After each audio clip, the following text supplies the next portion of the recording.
அது கட்டுங்க.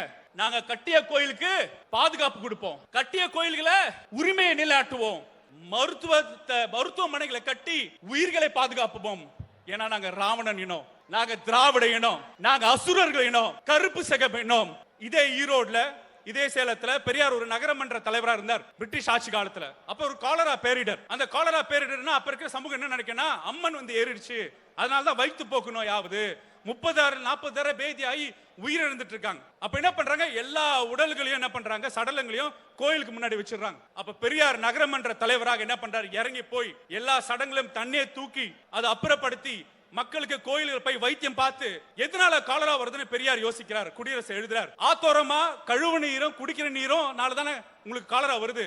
நான் வந்து என்ன பண்றேன்னா குழா மூலம் தண்ணி கொடுக்கறேன்னு சொல்லி தமிழ்நாட்டில் முதல் குழா தண்ணீரை உருவாக்கியவர் தந்தை பெரியார். அப்ப குழா போட்டாரு.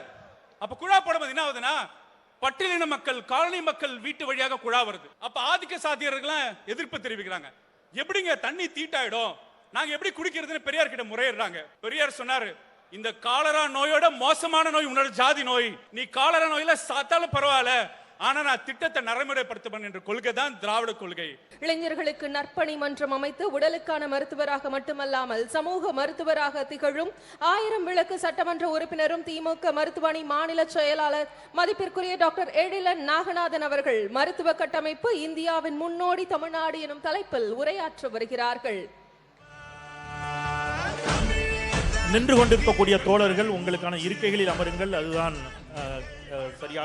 சரியாக இருக்கும். தயவுசெய்து நீங்கள் இருக்கைகளில் அமருங்கள். இருக்கைகளில் அமர்ந்து பேச்சாளர்களுடைய உரைகளை கேளுங்கள். மாநில உரிமைகளுக்கு பாடம் நடத்தி கொண்டிருக்கும் தமிழ்நாட்டு முதல்வரை வணங்கி, சகோதரத்துவம் சமத்துவம் என்பது கொள்கை மட்டும் இல்லாமல் தன் வாழ்க்கை முறையாக வாழ்ந்து வரும் எங்கள் இளம் தலைவர் இந்த வாய்ப்பை நல்கிய அன்புமிக்க இளைஞரணி செயலாளர் அவர்களை வணங்கி, கழக முன்னோடிகளும் கழக உடன்பரப்புகளுக்கும் வணங்கி என் உரையை தொடங்குகிறேன். மனு தர்மத்துக்கும் மருத்துவத்துக்கும் என்ன சம்பந்தம், திராவிடத்துக்கும் மருத்துவத்துக்கும் என்ன சம்பந்தம்? மனு தர்மம் என்ன பண்ணுச்சு, சமஸ்கிருதம் படிச்சாதான் நீ டாக்டர் ஆகணும்னு சொல்லுச்சு. மனு தர்மம் என்ன சொல்லுச்சு, நீங்க நீட் போன்ற தேர்வை நீங்க பாஸ் பண்ணாதான் நீங்க டாக்டர் ஆகணும்னு மனு தர்மம் வந்து திணிக்குது.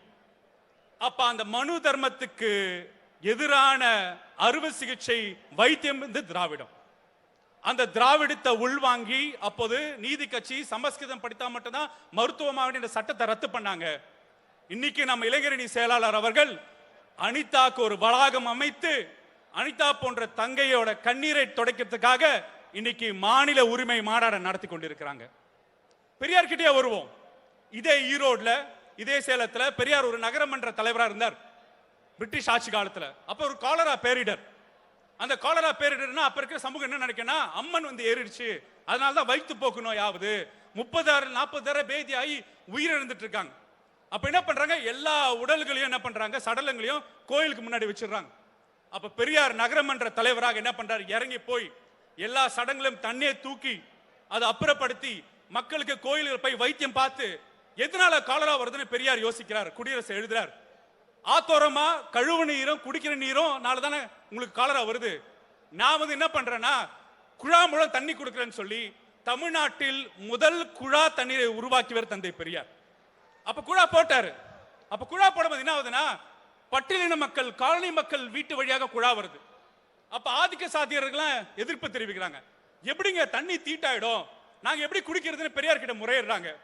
பெரியார் சொன்னாரு, இந்த காலரா நோயோட மோசமான நோய் உன்னோட ஜாதி நோய், நீ காலரா நோயில சாத்தாலும் பரவாயில்ல, ஆனா நான் திட்டத்தை நடைமுறைப்படுத்துவேன் என்ற கொள்கை தான் திராவிட கொள்கை. அதாவது சமூக சீர்திருத்தமும் சமூக நீதியும் மருத்துவத்துறையில கொடுத்தாதான் அது கடைநிலை மக்களை போய் சேரும் என்ற கொள்கையை வந்து அண்ணா வழிவகுத்தார். அதன் வழியாக முத்தமிழறிஞர் கலைஞர் மருத்துவத்துறையில் அரசாணைகளை கொடுத்தார். என்ன அரசாணைகள் கொடுத்தாருன்னா, சாமானிய மக்களுக்கு போய் மருத்துவம் சேரணும்னா சாமானிய மக்களை மருத்துவராய்க்கு அழகு பார்ப்பதுதான் முத்தமிழர்களோட கொள்கை. அதனாலதான் பாத்தீங்கன்னா, நிலத்தை உடமையாரா படிக்கலையா, உன் பையனை கூடு டாக்டர் ஆக்குற இன்ஜினியர் ஆக்குறேன். அந்த நிலத்துல தினக்கூலியா இருக்கியா, உன் பையனை பெண்ணை கூடு நான் டாக்டர் ஆக்குற இன்ஜினியர் ஆக்குறேன்னு சொல்லி பிற்படுத்தப்பட்டோர் இதை ஒதுக்கீடு, பட்டியலின மக்கள் இதை ஒதுக்கீடு, அது மட்டும் இல்ல இஸ்லாமியருக்கு உள்ஒதுக்கீடு, அருந்ததியருக்கு உள்ஒதுக்கீடு என்று சொல்லி டாக்டர்களையும் செவிலியர்களும் உருவாக்கிய மருத்துவ கட்டமைப்பினால்தான் இன்னைக்கு தமிழ்நாடு தலை சிறந்த மருத்துவ கட்டமைப்பு இருக்கு. முத்தமிழ் அறிஞர் திட்டங்கள் ஏராளம். கண்ணொளி திட்டம் வச்சு கேட்ராக்ட் சர்ஜரி மாலைக்கு உழைச்சார். முத்துலட்சுமி அம்மா திட்டத்தில் முகப்பேர் தாய் சேய் நலத்தை பாதுகாத்தார். தொழுநோய் ஒழிக்கிறதுக்கு நேஷனல் லெப்ரசி ப்ரோக்ராம் கொண்டு வந்து மாநிலத்தை தொழுநோயை அகற்றினார். முட்டுவாத தன்மை இருதய சிகிச்சை நோய்க்காக கண்ணொளி வாழ்வழி திட்டத்தை கொடுத்தார். 108 ஆம்புலன்ஸ் கொடுத்தார். பிறகு மக்களுக்காக விரிந்த கலைஞர் மருத்துவ காப்பீடு திட்டத்தை கொடுத்தார். இதுக்கு கட்டுமானம் வேணல. கலைஞர் திராவிட மாடல் கட்டுமானம் கட்டுது. இன்னைக்கு நம்ம எந்த கட்டுமானம் கட்டிட்டு இருக்கோம்? கிட்டத்தட்ட 377 அரசாங்க பெரு மருத்துவமனைகள், 247 இடைநிலை மருத்துவமனைகள், 2172 ஆரம்ப சுகாதார நிலையங்கள், 8013 துணை சுகாதார நிலையங்கள், 414 நடமாடும் மருத்துவமனைகள், ஒவ்வொரு மாவட்டத்திலும் 36 அரசாங்க மருத்துவக் கல்லூரிகளை கட்டுமானம் கட்டி 20,000 மருத்துவர்களை உருவாக்கி 38,000 செவிலியர் உருவாக்கிய திராவிட மாடல் அரசு ஒரு எய்ம்ஸ் கட்ட துப்பில்லாத ஒரு அரசு நம்மள வந்து கேள்வி கேட்குது. என்ன கேள்வி கேட்கிறாங்க? அதிகார குவியல்ல சட்டத்தை போடுறான். என்ன சட்டத்தை போடுறாங்க? நேஷனல் மெடிக்கல் கமிஷன் உருவாக்கி இருக்காங்க. எங்க? டெல்லியில 25 அதிகாரிகள் ஒட்டுமொத்த இந்திய நாட்டோட மருத்துவ தளத்தை எழுதிட்டு இருக்காங்க. ரீசெண்டா ஒரு அறிக்கை விட்டுருக்காங்க. என்ன அறிக்கை விட்டுருக்காங்க? 1,00,000 பேர் 100 மருத்துவர்கள் 1,00,000 பேர் இருந்தா அங்க மருத்துவக் கல்லூரி கட்டுறதுக்கு உங்களுக்கு உரிமை இல்லைன்னு என்று சொன்னோன்னே திராவிட மாடல் முதல்வர் கடிதம் எழுதி அதை தடுத்து நிறுத்தினார். மருத்துவத்தை கூறு போடுறதுக்கு நெக்ஸ்ட் எக்ஸாம் கொண்டு வந்தாங்க.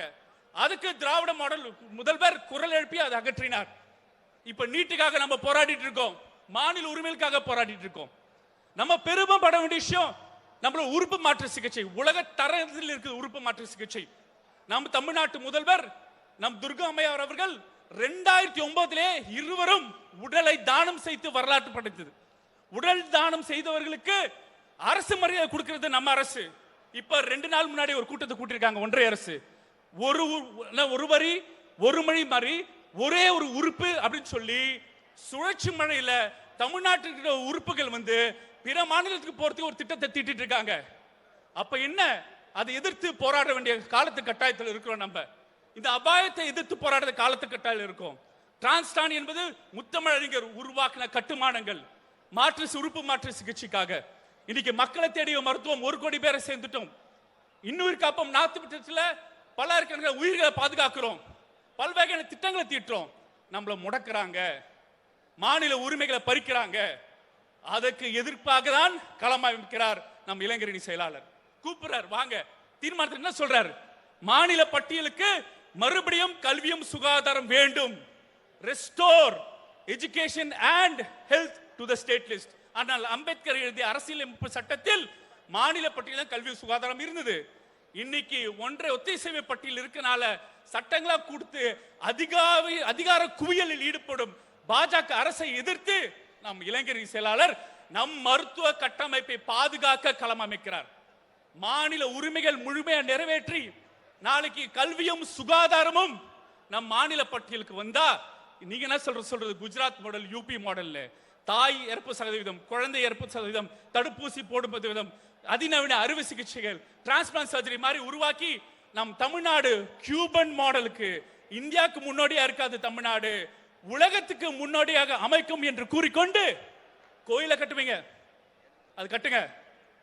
நாங்க கட்டிய கோயிலுக்கு பாதுகாப்பு கொடுப்போம். கட்டிய கோயில்களை உரிமையை நிலைநாட்டுவோம். மருத்துவமனைகளை கட்டி உயிர்களை பாதுகாப்போம்.